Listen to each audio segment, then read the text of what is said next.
Yes, guys, tuloy natin tong backlight, no?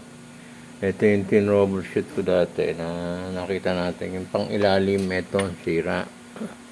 Yun lang, hindi ko na tin-trouble kung ano mismo yung sira, kung ilaw, o yung parts ng diode, o any, no? Tingnan natin. So ngayon, tukuyin natin kung nasaan talaga yung sira. Yung pinaka main trouble niya. Flex natin. Parang bitin tayo pag hindi nakita eh. Yan. Tingnan natin ito. Ito yung pan-troubleshoot natin. Yan tayo.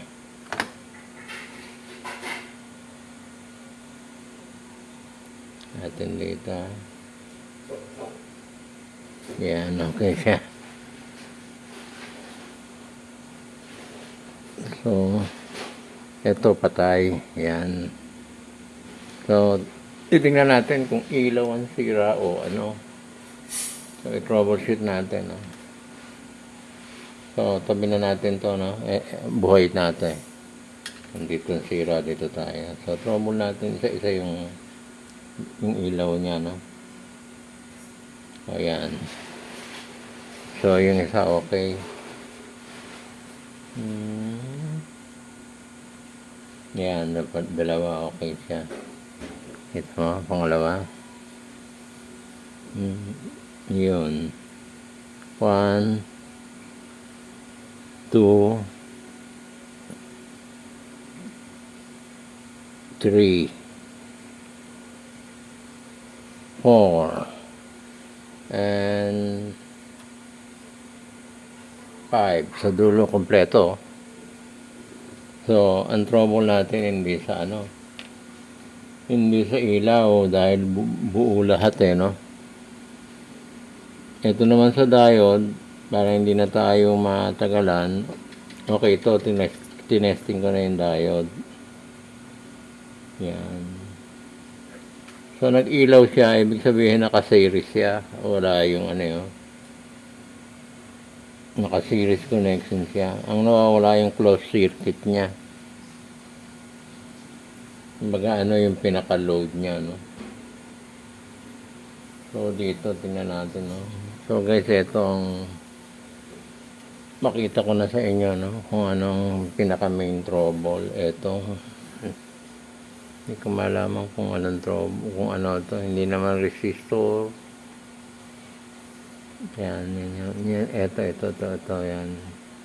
Yung parang condenser na yan. Parang pero ang pag sinukat ko, meron siyang resistance na pakita ko sa inyo. Tayo muna natin to. Ito yung buo, oh. May continuity siya. Dito, tingnan natin ulit. Lapit natin. Yan. Medyo hindi siya kita, no? Dito yung tester. Nakula yun yung tester. Dito na lang. Dito ba yung tester? Hindi. Yan. Dito. Medyo nilalawit natin doon.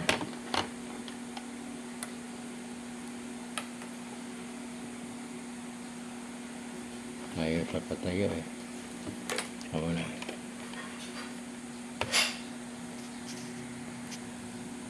Ito, medyo maputi eh, hindi makita. Tingnan nyo na lang doon sa tester.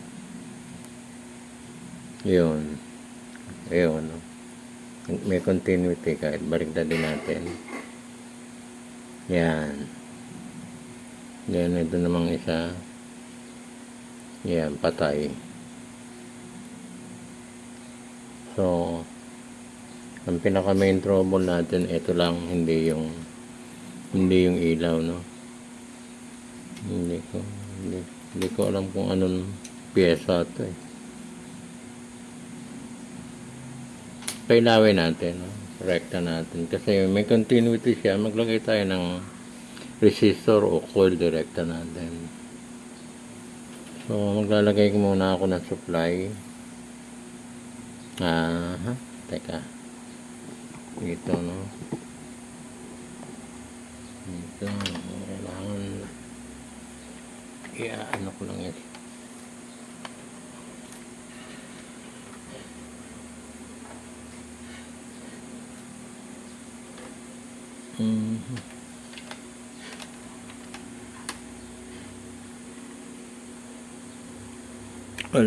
Walang clip tong ano ko eh.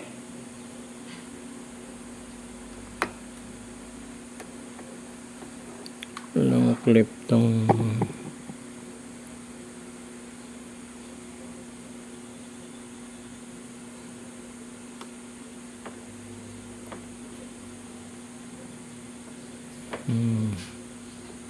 ano ko nga ba maano to? Yun.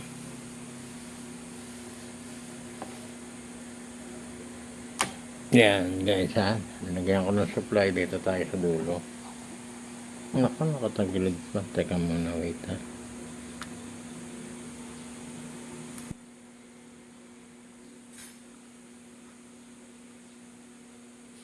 Yun. So guys, dito.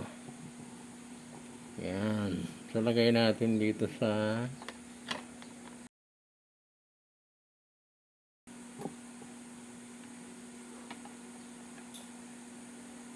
So, sundutin ko na lang dito sa time is 100 na. So guys, pag umilaw to, yan ang trouble, no? Sabihin open siya. Ano natin, ha? Yun. So, easy lang, no? Okay. So, open to. Itong pyesa na ito. So, nalagyan ko na lang ng resistor to ng mga equivalent ng ano naman nilagay ko dito.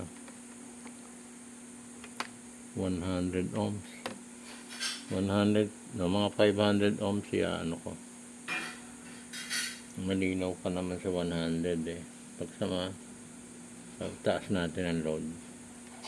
Pag sa 1K,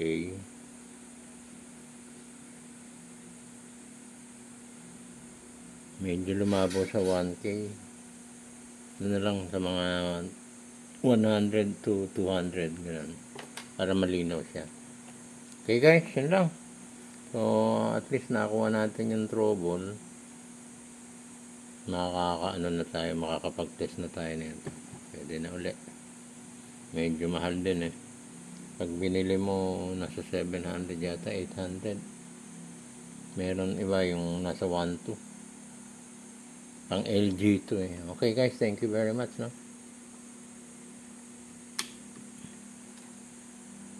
Ito, yan.